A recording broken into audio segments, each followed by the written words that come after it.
India's response in the aftermath of the collapse of the republic was not the best. We announced e-visas for the Afghans and backpedaled on them, and that was a huge PR fiasco. Diplomacy is also about, managing perceptions about the country, and I think we did very poorly on that.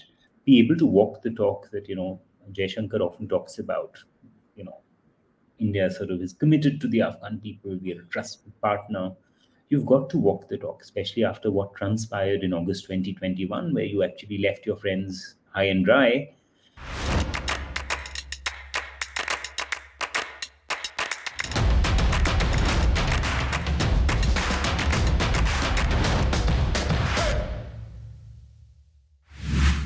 Dr. Sharma, thank you very much for taking out the time to talk to Strat News Global and Global Compass. Thank you for having me. So, last week, the Taliban completed 3 years in power in Afghanistan. There was a military parade and all of that. But would you say that somewhere along the line, the women's issues in Afghanistan have slipped through the cracks? No one is really talking about it as much as one should, perhaps. Would you agree? Oh, absolutely, it slipped through the cracks, and that's not surprising because women's rights have long been instrumentalized by the international community to legitimize intervention. Let's go back a little in time. If we go back to the Taliban's first stint in power, the United States, despite the Taliban's fairly horrendous record on women's rights, was open to the idea of doing business with the Taliban. And it was trying to do so through Zalmay Khalilzad, right, who was then a representative of Unicode and wanted to essentially facilitate the construction of the Stapi pipeline. Um, they backpedaled on it only after the whole Al Qaeda connection became dangerous and became very evident for the United States. Um, and you cut to 2001, I think women's rights provided an ideal cover to legitimize America's military intervention in Afghanistan. But really, in terms of substance, there was very little that America, managed to do on the ground in terms of transforming lives for women. In fact, the last 20 years in Afghanistan under the Americans, it was not a uniform experience for Afghan women. Um, Experiences of women in the urban setting were very different from experiences of women in the countryside. Also, it depended a lot on which side of the political divide you were, so to speak. So there was no uniform experience even of the last 20 years. Striking is the fact that the Doha Agreement, which the United States signed with the Taliban, does not make a single mention of protecting women's rights, the Afghan constitution, um, or human rights. So, I mean, why should really the Taliban care about it? And I mean, clearly there are no consequences for the kind of behavior that the Taliban has indulged in vis-a-vis women in Afghanistan. So it is not surprising that it's fallen through the cracks. Yes, and the irony, I would say, is the fact that even the United Nations has said that it does not recognize the Taliban. However, the Taliban were invited a few weeks ago for talks on peace and governance. So I think that is irony at its best. So wouldn't you say that, like you just said, the Taliban doesn't care as long as its interests are being met. Uh, would you say that what the United Nations did was sent out a very wrong message?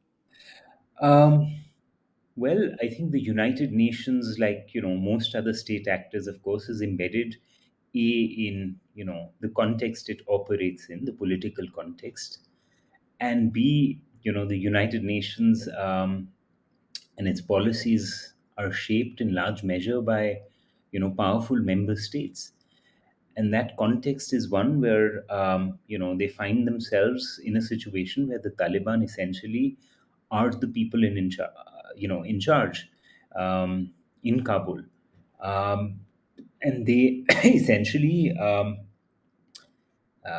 feel that, or they felt compelled rather, that there is no other person that they can deal with or talk to on the ground, and the best way forward essentially for them was to engage the Taliban. But clearly that engagement has not yielded the kind of results even before these formal talks took place. The UN and other diplomat and through other diplomatic channels. Although, of course, the irony is that many of the Taliban leaders, their families are based in the Middle East. Their daughters are going to school. They play football. Some of them even have boyfriends. Um, but yet, what you see is that they follow policies that are completely, the opposite of what their families are doing outside. But yet, they pursue these kind of policies, and the UN is very much aware of this. I think the problem is not that the UN merely invited the Taliban. The problem is that they did not draw any red lines. They made no effort actually to reach out to Afghan women, many of whom have been putting up, brave resistance to the Taliban despite all the odds.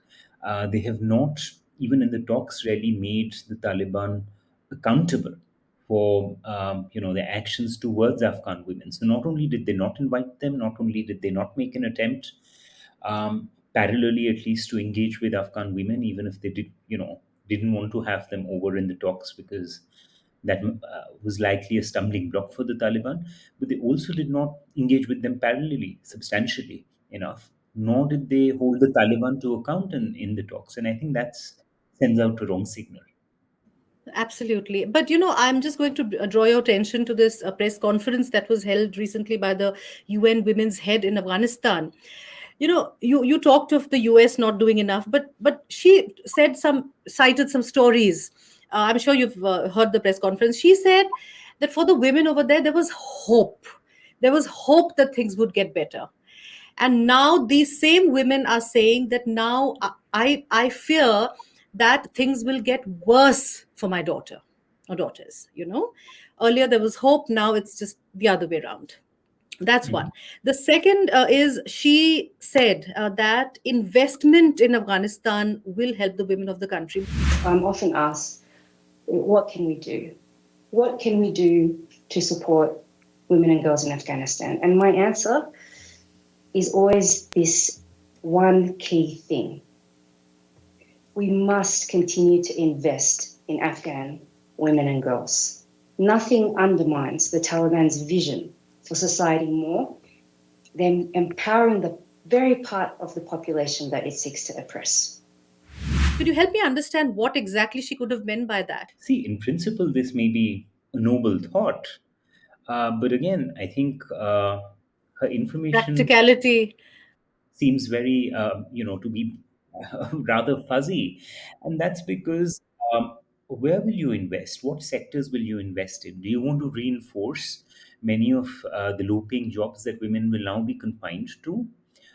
Because a lot of women, have lost their jobs. 80% of women in the media, or 80% of the journalists or rather, of the journalists who lost their jobs, 80% of them are women. So women have been disproportionately impacted, right? uh, Women are very constrained in terms of the fields that they can pursue a career in, right?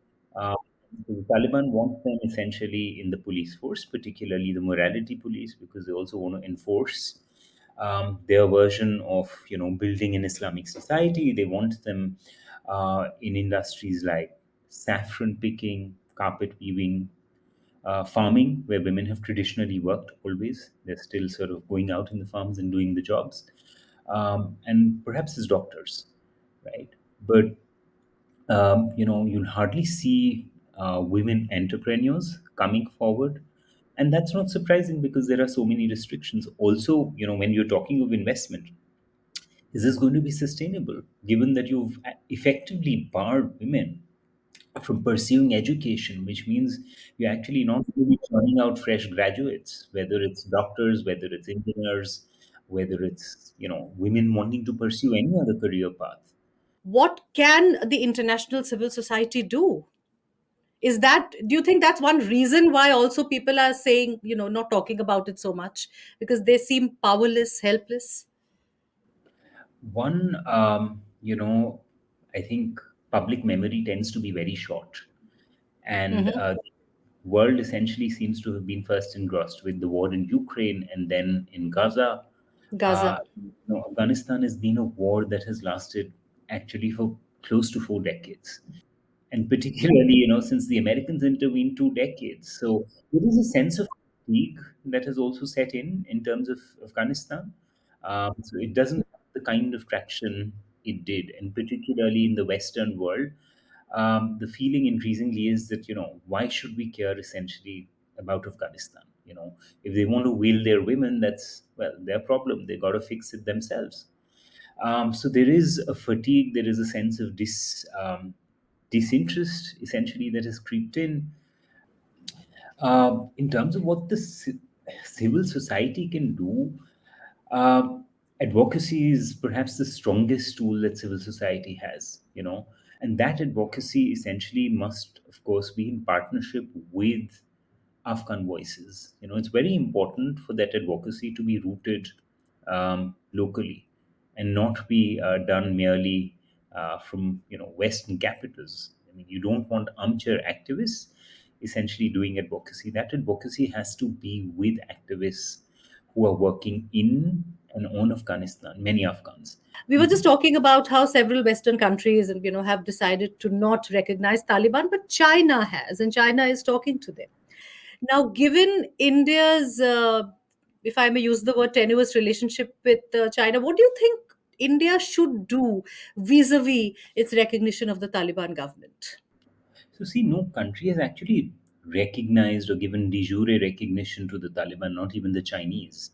But the fact is that they handed over the embassy to the Taliban, the fact that, they've had very high profile engagements with the Taliban. In fact, So, China, diplomatic engagements. yes, and if you look at the data out there for the last 2 years, China, along with Turkey, has one of the highest number quantitatively, the highest number of diplomatic engagements with the Taliban. And this is not surprising because, the Chinese have always had an excellent working relationship with the Taliban. Even when they were in power the first time around, the door was always kept open via the ISI. This time around, the relations are more overt. They're playing a role independent of the ISI. They're quite ambitious in terms of what they want to achieve, contingent, of course, on their prime interest, which is security. But having said that, as far as there is no doubt that China's footprint has grown. China is seen as an important player economically and strategically in Afghanistan by the current dispensation as well. But having said that, I think as far as India's response is concerned, I think India, has we've not been ahead in terms of thinking. We've not preempted a lot of developments. We've been reacting to a lot of developments. You know, Yeah. um, and today we are in a situation where in Afghanistan, our room for diplomatic maneuver has been reduced considerably. And it's been reduced because, the Chinese have found a convergence of interest, of course, with Pakistan. They've always had a convergence of interest with them, but also with the Iranians and with the Russians to a large extent. You know, and the Taliban actually indicated in an interview, I think last week, saying that, without naming the country, saying that, unlike the 90s, this time around, we have two backers in the UN Security Council, making it very obvious who they were pointing to. So that again points to how far their relationship has evolved over the last 3 odd decades or so. India, in contrast, while we've managed to, or we've tried at least to recover some lost ground by sending a so-called technical team, um, we're still not quite there. And that's because, India's response in the aftermath of the collapse of the Republic was not the best. We announced e-visas for the Afghans and backpedaled on them, and that was a huge PR fiasco. Diplomacy is also about, managing perceptions about the country, and I think we did very poorly on that. Uh, India, I think, in terms of what it should be doing, so I think we've managed the situation not so well, particularly in the initial part. India then did try to sort of, emerge as a first responder to the economic and humanitarian crisis by sending wheat and by sending COVID vaccines. But the fact that, A, we left many of our allies in the lurch, and B, we shut visas on the Afghans, um, you know, has done a lot of damage to India. And today we are in a situation essentially where, we are shy of openly acknowledging our engagement and level of engagement with the Taliban, right? Uh, but I think what the Indians really need to be doing is, they need to have more people on the ground. Uh, the Taliban is in charge. That's the reality. We don't have an opposition to speak of, or a credible opposition to speak of at the moment. And the reality is, there's very little India can do independently in shaping the contours of events in Afghanistan, because we are not geographically contiguous. Previously, also, whatever we did so in alliance with the Iranians and the Russians. Today, it's a completely different geopolitical matrix. Internally, none of the people we worked with are in Afghanistan. A lot of the tanzeems that had resisted the Taliban have weakened. So I think India needs to get its act together. We need to not just have political engagement with the Taliban, but we'll have to add more substance to the relationship, which is that, the Taliban will also expect some deliverables from India in terms of, opening up at least some visas, initiating or reinitiating some of the development projects. That's been a pressing demand by the Taliban for quite some time, and I don't see why we should now drag our feet on it, given that even countries like Japan, which are far away, have, you know resuscitated a lot of their projects. They've started offering scholarships. So I think we need to at least revive some component of the people to people contacts. We need to provide a fill up to the existing economic ties, to actually be able to walk the talk that, Jaishankar often talks about. You know, India sort of is committed to the Afghan people. We are a trusted partner. You've got to walk the talk, especially after what transpired in August 2021, where you actually left your friends high and dry. I think Yeah. India's got to walk the talk on this. That's the first thing. And second, I think, um, India should not repeat the mistakes of the 20-year American period, where we piggybacked on the Americans and kept all our eggs in one basket. Interestingly, one Afghan I talked to was a well-known academic and had studied in India. He said that, India is like a second home, and I thoroughly dislike Pakistan. But the Indians are lazy. There's so much of bureaucratic inertia in India. The Pakistanis come and ask us, "What do you want? Do you want visas for your family? You want scholarships? You want to recommend people for scholarships?" He said India is like disinclined and disinterested. So I think India needs to, overcome this bureaucratic inertia. We need to not keep all our eggs in one basket and learn from some of the past mistakes we've made. Everything else is secondary. So I think we need to be also very clear in terms of what our interests are, and how do we forge a convergence of interests with other key regional players and recover some of Right. the ground. Right. Wow, that was very, very insightful. And thank you so much, Dr. Raghav Sharma, Director, Center for Afghan Studies, OP Jindal University. Thank you so much for taking out the time to talk to me, first of all. And I hope you enjoyed the conversation as much as I did. It was really good.